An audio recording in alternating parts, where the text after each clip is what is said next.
السلام عليكم. وعليكم السلام. كيفك سيدي؟ هلا. شوف يا سيدي، تفضل. أنا قاتل. قاتل؟ نعم يا سيدي. عليك غضب من الله. ولماذا قتلت؟ هل قتلت أبرياء؟ أيوة سيدي.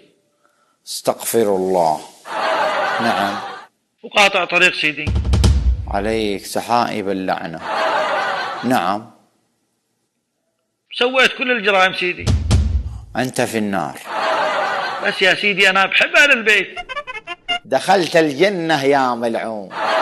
دخلت الجنة يا ملعون. وبحبكم سيدي. تعرف كيف تدخل الجنة؟ إن كنت تحب آل البيت فأنت في الجنة. يغيق بغبغ يغيق شق. هنا جاء في الحديث.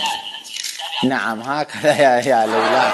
يا ليلى يا ليلى أنت في الجنة. هناك